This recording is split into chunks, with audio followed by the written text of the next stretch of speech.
Alright, everyone, welcome back. This is SP. And today we're doing a comparison video. We're doing a budget, I say budget, and there's nothing really budget firearms really anymore except for like cheap kit build AR-15s, and they're only a good deal if you build them right, because if you get inferior parts, you'll get like bolt carriers broken in half at like 600 rounds. But my bitching aside about the gun market, this is probably one of the workhorses and the cheapest decent AKs you can get.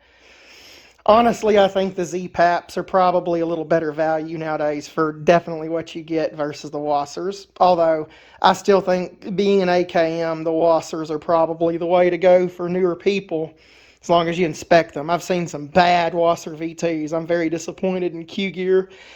And I have to kind of wonder if there's something up with like Q-Gear and fucking Century. Like if there's a third-party contractor doing stuff with Romanian rifles now, kind of like rumors with ISD and Bulgaria with their stamped rifles.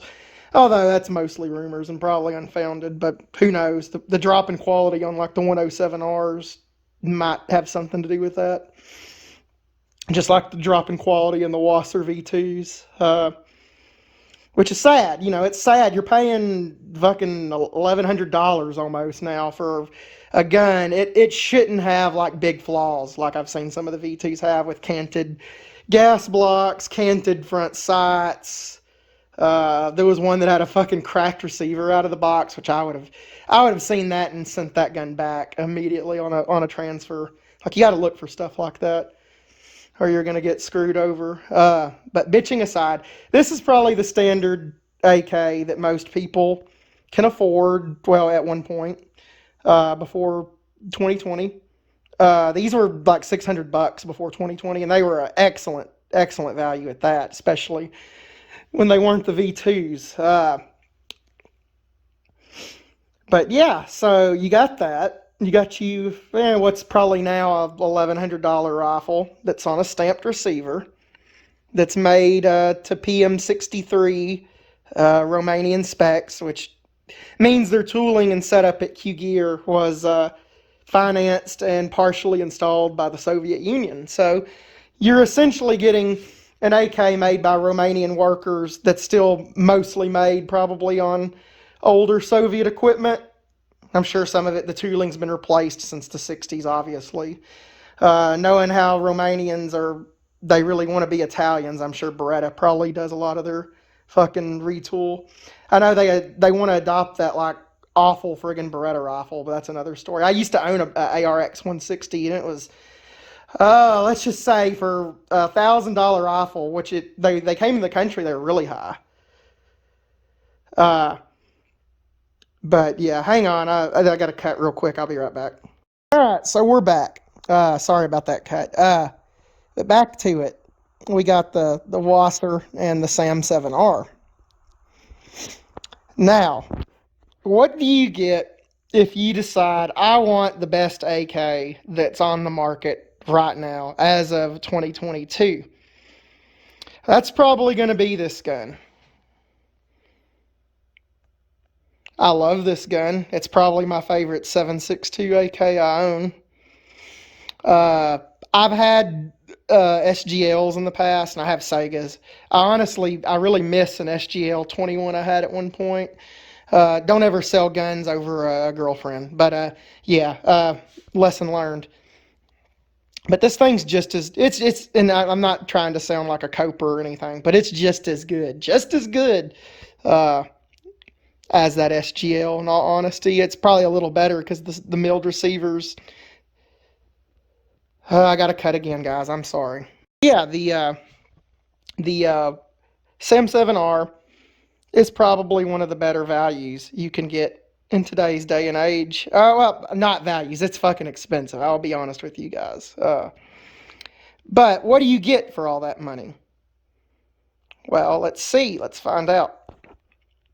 So we got them broken down, or at least the stuff that matters. And you can see the differences between the stamped receiver, AKM, and how it has a trunnion that's riveted in place. That's the forged part that handles all the pressure. This gun has about 10,000 rounds on it, give or take, maybe a couple of hundred. This gun this is probably my most shot Wasr. This gun belonged to my uncle, who then sold it to me because he didn't like AKs, because he's an old person. And I ended up shooting the absolute hell out of it back when 7.62 by 39 was very affordable. This gun's had a lot of rounds, and it's still in good headspace. It's still, everything checks out. There's no like huge gouges missing out of the trunnion, like you'll see with cast trunnions or improperly heat-treated forged. Shark fin ejector still looks good. This gun has been painted by me. I've said that in another video because I don't like the park. With the SAM-7, though, you get a much more robust, thick, forged, and then machined receiver. This gun has about, it's pretty new. I've shot it probably about 800, 900 times. So it's been fired frequently. It has the 5-group trigger. I really wished it had the original double hook, but this trigger is pretty good. The hammer is meant not to deform your bolt tail. And it's got a hammer stop, which is pretty nice because milled receivers don't have the reinforcing rivet that goes all the way through. So what that does is it doesn't let your hammer slam into your shark fin ejector when you need to do trigger maintenance or clean underneath it or something. There's the locking lugs. Once again, there's no like obvious gouges or fucking weird stuff happening because it's a forged and machined receiver that's properly heat treated by Bulgarians who have been forging and machining and heat treating receivers for like, oh gosh, since the 60s. 59, I think, actually. Or at least that's when Circle 10 got their big start. Now, what's the difference between the Recoil Springs? Let's look at that. So, I'm going to move it around. This is an AKM Recoil Spring. You'll notice you get 2 U-shaped wires that go all the way through it. It's a little more wobbly and flexible, as you can see. Probably a little cheaper to manufacture. It's held in place by this wing or end cap, machined end cap that hooks the spring legs in it. Decent system that's designed to bounce. That's what, like you'll see videos of AKs in slow motion fucking flexing, and like Larry Vickers does good stuff like that. And like you'll see like the bolt carrier slam into the rear trunnion. But what's actually happening is this bounces, this piece back here in the rear trunnion, and that absorbs some of the shock of the bolt slamming down, because AKs are supposed to be overgassed. That's part of why they can get shit in them, and it's supposed to just push it out of the way, is because of the bolt carrier velocity going back, is a lot of how these guns work and stay reliable. The machined Recoil Spring is a bit better. It's a little bit stiffer, harder to get out of the gun, but that's fine. It's still retained kind of the same way. But it's a telescopic tube with another spring in it, making it a very smooth feeling. I like these quite a bit, these milled Recoil Springs. This is the Wasr bolt. You'll notice the AKM bolt has a bit more lightning cuts on it, but it's still pretty thick stemmed. The Type 3 style bolt has less lightning cuts, and it's about the same thickness, but it weighs a little bit more. No weird wear on any of the lugs, of course.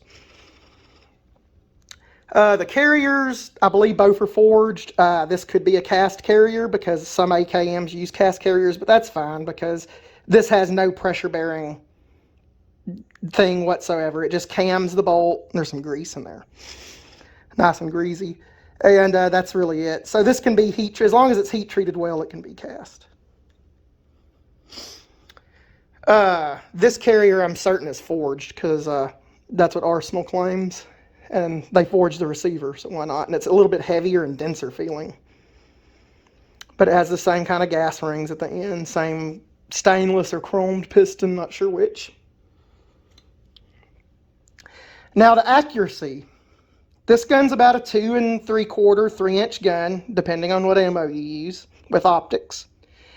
This gun's a little bit better. People will claim milled AKs are so much more accurate. That's not really true in my testing. Other big, like I'm not big, like I'm tiny. Big YouTubers like Mr. Guns and Gear, those guys, they've tested milleds with optics. They sometimes get better accuracy, but they're really close. Both of them are going to be about 2.5 guns at their best if you hand load it, which I do hand load. Which is perfectly fine for 7.62 by 39. That's still an effective rifle out to, the edge of 500 meters. It's still going to hit what it was intended, the size target it was intended to. But yeah, the milled receiver does make the gun shoot a lot flatter feeling. It has less recoil. It feels smoother. The trigger pull's more consistent. The whole gun feels higher quality. Of course, it's an AK, so you'll still, if you like nitpick, you'll still find stuff to complain about. Like if you look under the trigger guard, there's a little bit of uglier machining. Like if you look inside where they machined out the mag well, and then in the lightning cuts on the receiver. Now, what is the benefit of this forged and milled receiver is the fact that they basically last and last and last and last, especially with a low pressure cartridge like a relatively low pressure cartridge like 7.62 by 39 compared to something like 5.56 NATO or 5.45 by 39, which has slightly higher pressure curves. This gun is going to last you. This could be Mad Max, fucking like your great grandchildren descendants rifles. If they kept it clean, obviously. There are milled Chinese AKs in Africa that were taken off poachers that are like completely pitted. There's no bore left. All the furniture has been replaced with like whatever scrap they had in the bush. And the gun's still fucking working. And they're still like illegally poaching with it.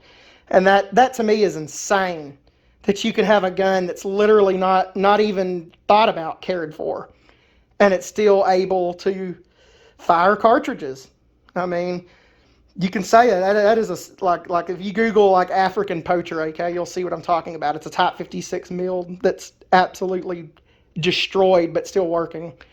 And that's what you get with a milled receiver. That's what your fucking $1,900 or whatever these are going for now goes for. And a lot of arsenal stuff in Bulgaria is made on Steyr tooling.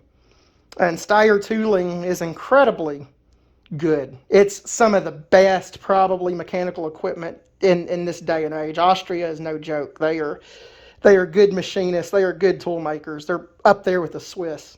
Better, probably, than the Swiss. I'll be right back, guys. I'm going to do a jump cut and reassemble these.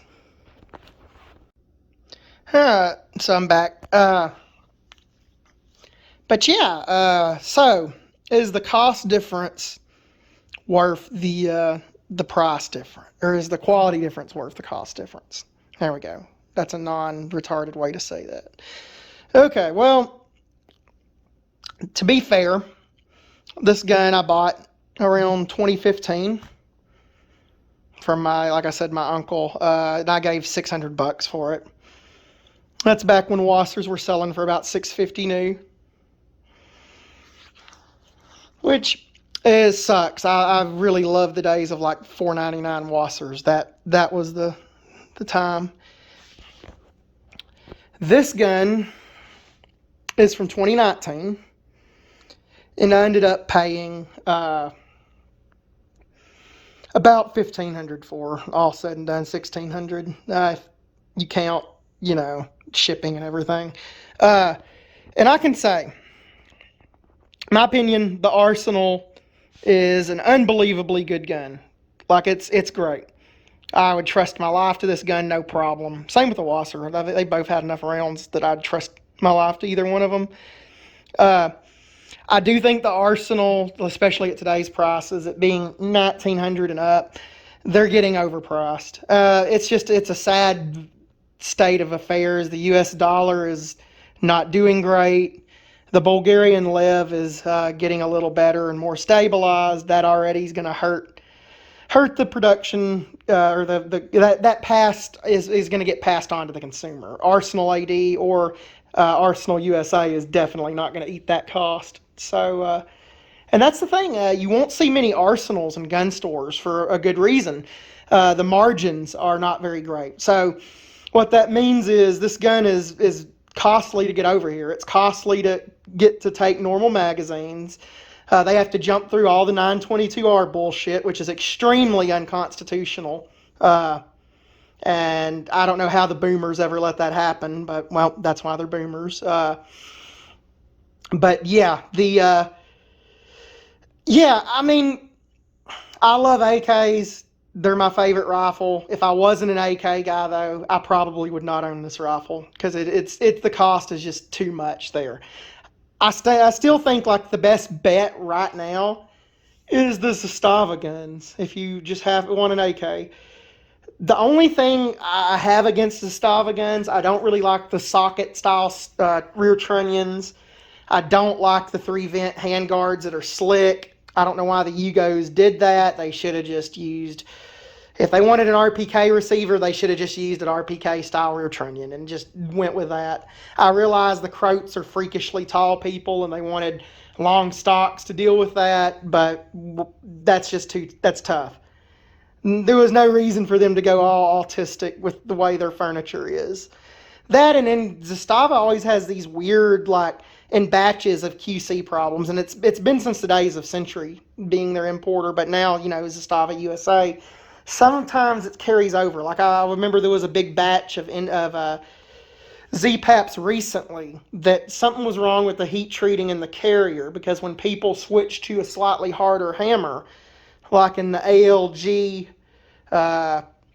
AKT triggers or whatever, it was beating the absolute shit out of the Zastava carriers, and some of them even cracked and broke, which is frankly unacceptable. Like in any AK, that should have never left the factory if it had those heat treating issues, which that's a sign of brittle metal, as that part was not heat treated correctly. And then you get, guys like, what's his name? The dude that does a lot of training and testing with stuff in Texas. I forget his name. He runs a YouTube channel. He has he has one of those, what was it? Fuck. Well, he had a Z-Pap. That's right. It was the older Century 1mm thick Serb gun. Sorry, I had to think about it for a second. But those had the notorious like taco shell receiver problems where the receivers were overly brittle and they cracked, or cardboard. You hear like the cardboard Zastava receivers. A lot of the 1mm guns that both Century and CUSA imported had cracking issues, stuff like that. You don't. Like, you hear, like, all kinds of shit, especially with the V2 Wassers for cants and bad parts. But, yeah, it's a shame that happens. And, I understand it from Serbia's point of view with the Z-Paps. That is a civilian line. They're not going to get it inspected as closely. They're not going to get as cared about as closely as if it was a military contract. So I'm sure that's some of it right there, because it's much more profitable for Arsenal, Zastava, or whoever just to sell military rifles, because they don't have to do any of the special ATF hoop jumping. They just slap a gun together, send it.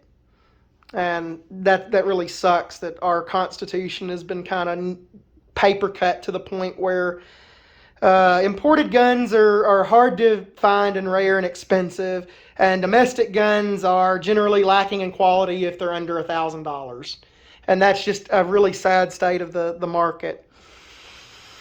But, I think the SAM-7R is an amazing AK if you're an AK guy. If you're a casual gun owner, probably not. Probably wouldn't want to drop that kind of coin on it unless you just have to have the best AK you can get. It is my favorite 7.62 AK I currently own. I have 4 or 5. One of them's getting work done on it. One of them's a milled Mac that had one of the stupid match barrels that was like 23 inches or whatever, that on a 7.62 by 39 gun makes 0 sense. So I had it sent off, and it's getting cut down to 16 and a half and re-crowned and re-threaded like it should have been from the factory. Those god-awful. I'm going to do a Type 2 maybe conversion on it, and I'll post that eventually. But yeah, this is the comparison between Century's Wasr-10s. This is just a Wasr-10 GP. This is not a 63. So this was a new production gun around 2014, 2015. I have to look at the trunnion. And this was this is a 2019 SAM-7R. Now, one thing too you'll notice is the muzzle devices. This one, I have a Polish sugar scoop or slant comp on it, but it comes with an American one mine was rusty, so I kind of just took it off. And then the SAM-7R comes with this 2-port. Get a close-up of it. Chrome-lined muzzle device. You can see the chrome plating on the other side of it. This thing is okay. What's kind of funny and also unacceptable, frankly, on a gun that costs this much is the guys at KVAR, when they did the conversions on these and put those muzzle devices on after, I guess, cutting the barrel nut or the thread, protector off, they put red Loctite on the friggin' threads. So when I got this rifle, I'd originally thought, okay, there's rust under the fucking threads. That's why this device is stuck on. But a little elbow grease, I was able to pop it off, and yeah, it was red Loctite. And I have no idea why they did that. That's a importer mistake, and frankly, really unacceptable that happened.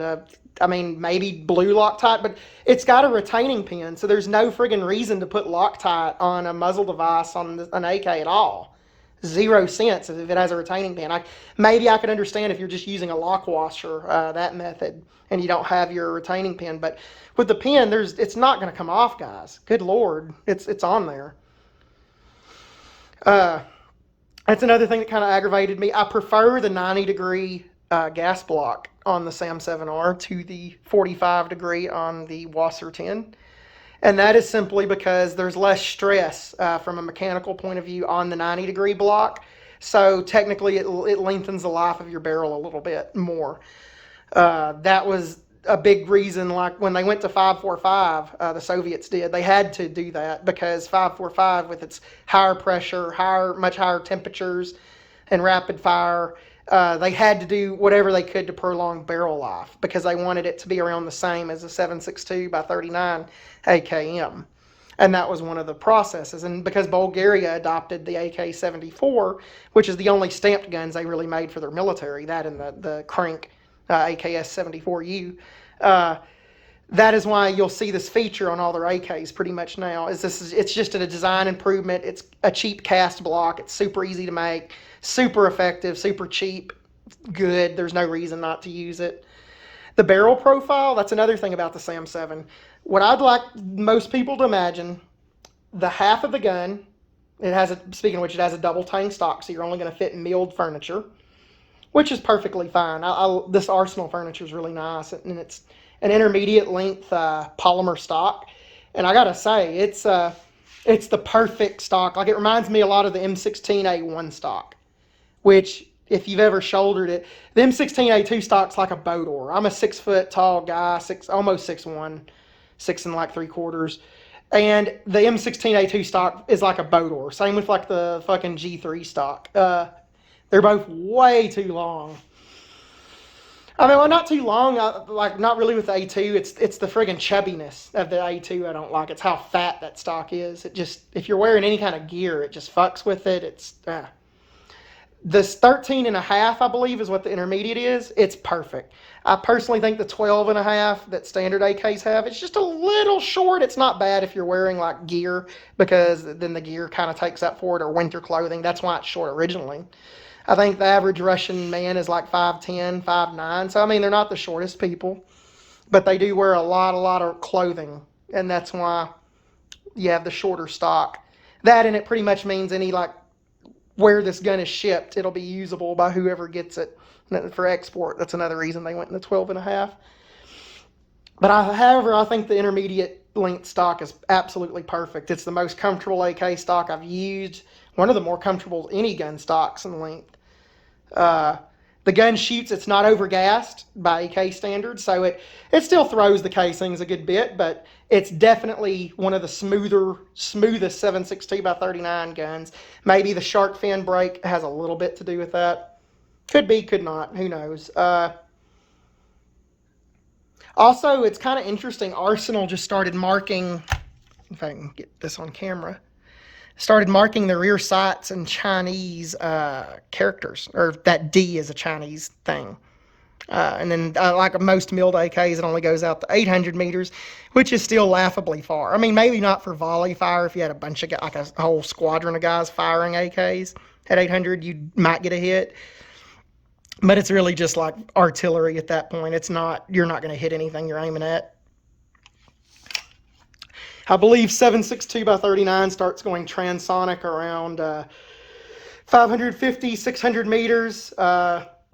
And that pretty much spells the end of its effective range. Once a projectile goes transonic, it starts bouncing off its own sound waves because it's starting to go slower than the speed of sound, and it just throws off accuracy. Like if you watch the 9-hole reviews Tabuk video, that's one of my favorites they did.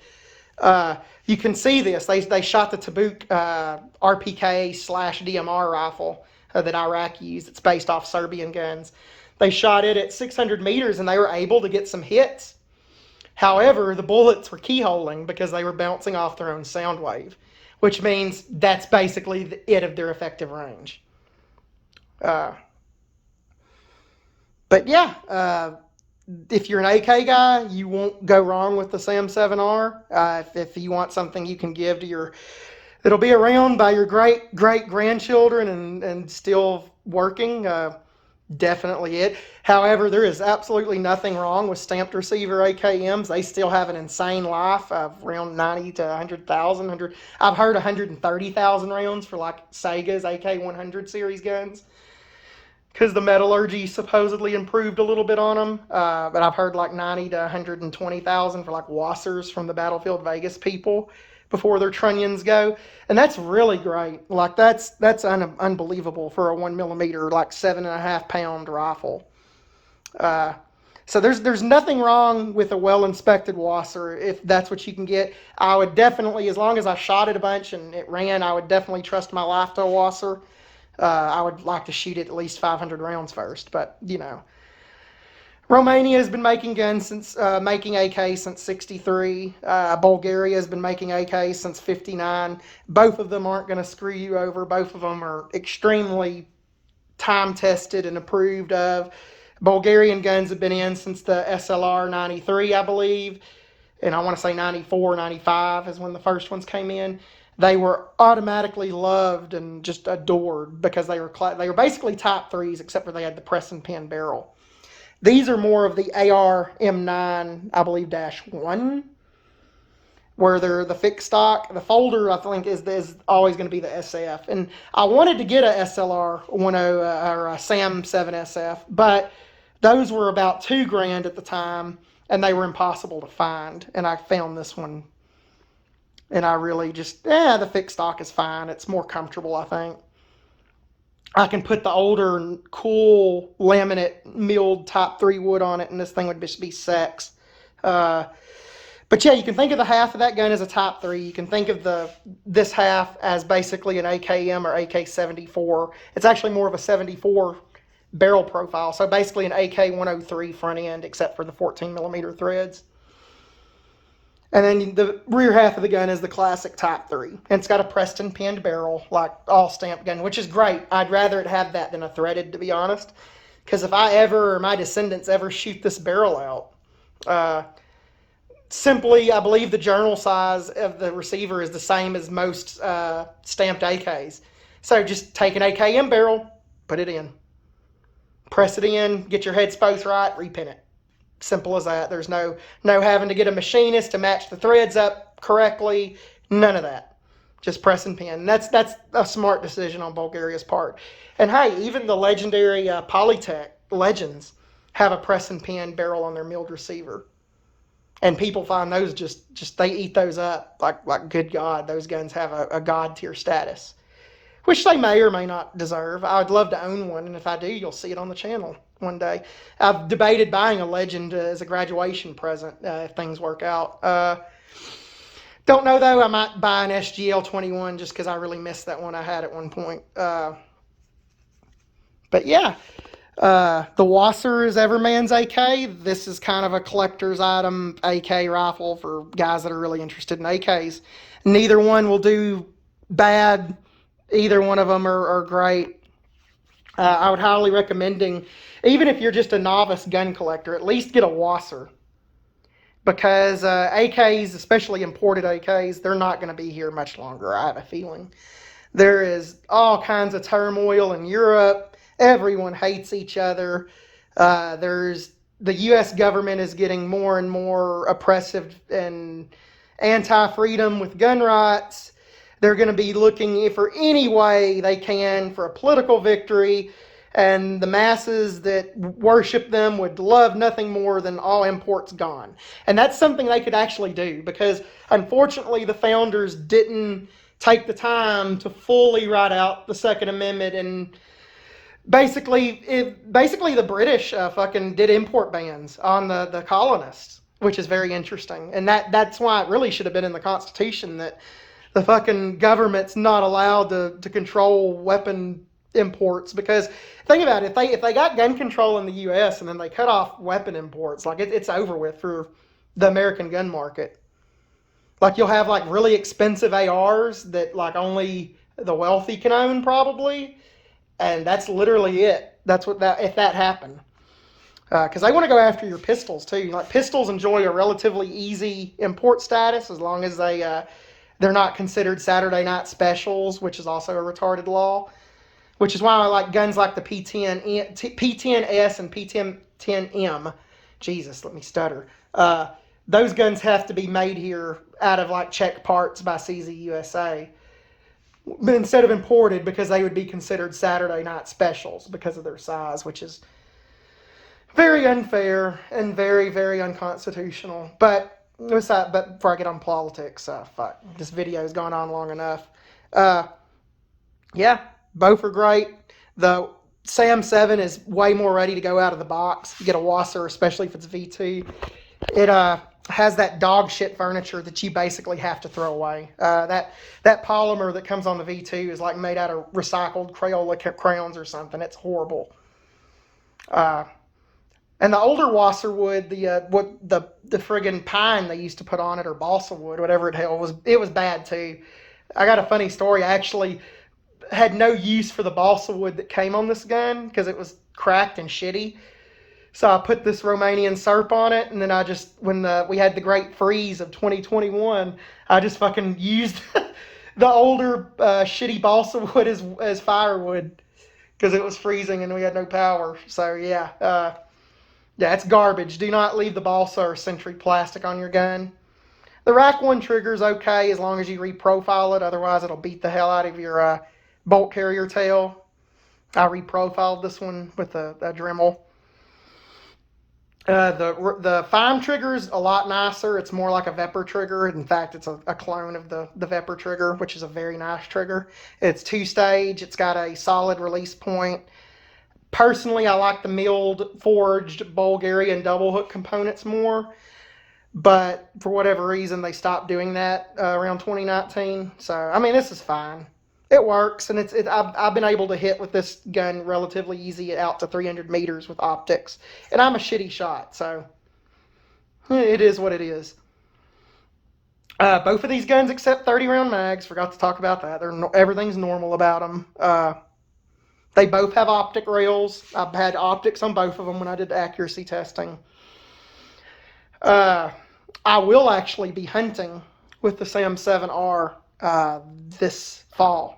I'm primarily going to be hunting with it. I'll use a 5-round mag it came with. I believe a 5-round arsenal. And I'll either be using, for my own ballistic testing and hog testing, the 154 grain Tula. Soft points are very, very good if you aren't a hand loader for a cheap hunting round, especially on hogs. My hand loads are, right now I'm running Hornady 123 grain SST projectiles on God, I forget. Well, I have to read my reloading manual I got over here. I have it circled out my load I use. It'll either be those. Both of them have worked well on hogs. I've shot with like the Wasr. I'll either be using that or that. I'll zero it with either one. Probably the 154 grain, just because it's actually got a slightly better ballistic coefficient. So what that means is, yeah, it's leaving the muzzle at like 2150, 2200. But at 300 meters, it's retained more of its velocity than the 123 grain stuff that leaves the muzzle at like around 2450. So yeah, buy the SAM-7 if you want a rare collectible and want like an AK that'll outlast you and your descendants. Buy Wasr-10 if you're an everyday gun collector or hobbyist or outdoorsman, whatever. Nothing wrong with it, just expect to replace furniture. And in conclusion, that is my review of one of the higher end AKs on the market and one of the more affordable, I say that very loosely, AKs on the market. And that'll be it for this installment of gun reviews. This video is long enough, and I will see you guys on Tales of the SERP, which I've got several coming. Still setting up Patreon. It's been an ordeal like these last few weeks. I've been helping an elderly neighbor move their stuff around because they have no one. I've been helping my family with gardening and farming and everything and ranching. It's just been a summer. It's been a summer. Like we have had vehicles break, just everything. Like the heat has fucking like killed all the vegetation. It's been a summer, but I'll let you guys go. Please subscribe, whatever. I don't care, actually. This is kind of more of a hobby channel for me than it is anything serious. I enjoy like talking to you guys about guns, and that's why I do it. And I'll see you guys later. This is SP from SP Skinwalker Outdoors signing out. Be sure to go check out the rest of the Skinwalker gang, by the way. Yacklebees.com. Shout out to my boys on that stream. And I will see you guys later.